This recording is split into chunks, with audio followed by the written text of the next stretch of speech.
نجیبه چند سال باز در ولایت توله روسیه زندگی میکند. چند پیش اثنای تلاش دریافت حجت مربوط به جای اقامت، نجیبه حجاب پوش مورد توجه کارمند خدمات فدرالی امنیت یا FSB قرار گرفت. او از من پرسید کی به سوریه می رود؟ من در جواب گفتم اگر من حجاب می پوشم معنی آن را ندارد که من می دانم که کی به سوریه می رود و کی نه. من با او گفتم شما حق ندارید به من چنین سوال ها بدهید. بعد از این صحبت به طور اسرارآمیز ثبت موقتی جای زیست و یا خود RVP نجیبه از مخزن اطلاعات غیب زده است. نجیبه میگوید از این پیش بارها کارمندان پلیس سندهای او را تفتیش نموده و یگان قانون ویرانکنی را آشکار نکرده بودند. من هیچ عیبی ندارم.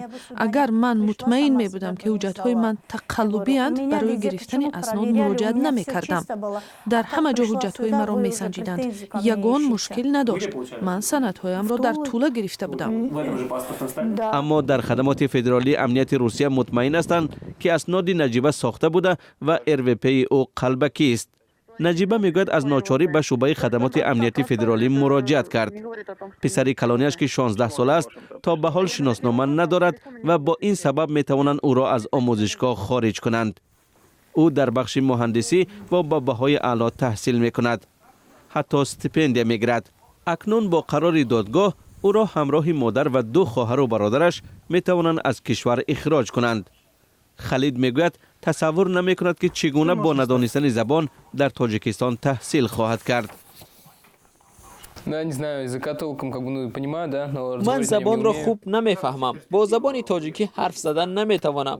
در تاجیکستان برای من همه چیز نو خواهد بود. البته نوگونی خوب است اما من در اینجا عادت کردم. سندهای نجیبه حالا در دست پلیس است. او برای کمک به حامیان حقوق مرکزی مموریال مراجعت کرد. حامیان حقوق تلاش دارند که قرار دادگاه را درباره اخراج بیکار کنند. من به دادگاه حقوق بشر اروپا در مورد نقض کنونسیا شکایت میبرم.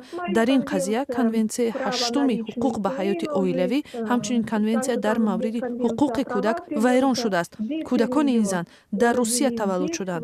آنها از حدود این کشور یگان بار بیرون نرفتند. نجیبه همه دارایی‌هایش را در تاجیکستان فروخته و در ولایت مسکو منزل خریده است. اکنون او جای برای رفتن ندارد. 16 سال زندگی خوشبختانه در روسیه می تواند بنابر تنگ نظری افراد علاهیده در یک آن واحد به پایان برسد. حالا تمامی خانواده در حالت نامعینی قرار دارد و چنین وضعیت به حالت روانی مادر و فرزندان به تاثیر نیست.